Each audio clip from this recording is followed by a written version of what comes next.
అందరిది పొద్దుగాల పుట్టబడి అయితే మా పోరాళ్ళది పగటిల్ పుట్టబడి 10వ తరగతుల్లో ఎగ్జామ్ సెంటర్ ఇలా బల్లెవాడుట్లా వాళ్ళకి ఎగ్జామ్ ఉన్న రోజులల్లో ఇదే కొలుపు. ఇక పగటిల్ పుట్టబడని రాత్రి 10 కొట్టంగా వండుకుంటారు, తెల్లారి 10 కొట్టంగా ఎత్తురు. ఇక అప్పుడు బల్మీటికి అర్ధగంట సేపు పండ్లల్లో బ్రష్ చేసి బడి టైం అయినాక ఒర్రంగా తానం చేస్తురు.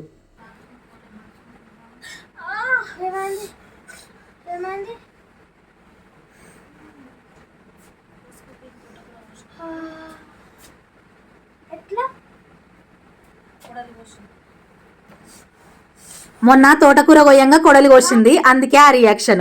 మీకెందక్క పెరట్లనే అన్ని కూరగాయలు వండించుకొని మంచిగా మార్కెట్లో అమ్ముకుంటారు అంటారు. అప్పుడప్పుడు ఆ పెరట్ల దాకే దెబ్బలు మీకు కనబడే కదా అనుకున్నాను. తలకగా ఏ పనన్నా అవుతుందా చెప్పురి? దాని వెనక కష్టం సుఖం లాభం నష్టం ఎన్ని ఉంటాయి. పిల్లలు ఎంత పెద్దోళ్ళైనా మనతో అన్ని పనులు చేయించుకోకపోతే వాళ్ళకి మనసున పట్టది.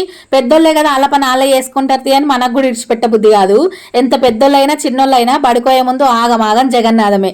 జల్దీ బడికి పంపిస్తే మన పని వడుతుంది, ఇంతేదని ఇంట్లో పని చేసుకోవచ్చు. పొద్దుగాల పూట బడే మంచిగా అబ్బా, పాటిల్ పూట బడికి పని తీర్తలేదు, ఏం తీర్తలేదు. ఈ తిప్పల కన్నా హాస్టల్ వారేసింది ఏమనిపిస్తుంది కానీ పాపం మళ్ళీ ఎంత ఇబ్బంది పడతారో అని మనకే బాధ అనిపిస్తుంది. ఈ 10వ తరగతుల్లో ఎగ్జామ్స్ ఇయ్యాలి అయిపోతే ఇంకోటి ఉంది. ఇక పాపం నెల రోజుల నుండి ఎగ్జామ్స్ రాస్తనే ఉన్నారు. గింత గ్యాప్ వస్తే నా సండి శుద్ధ వద్దులు అన్ని రోజులు చదివినాయి మర్చిపోయి ఓన్లీ ఎగ్జామ్ ముందు రోజు చదివినాయే గుర్తుకుంచుకుంటారు.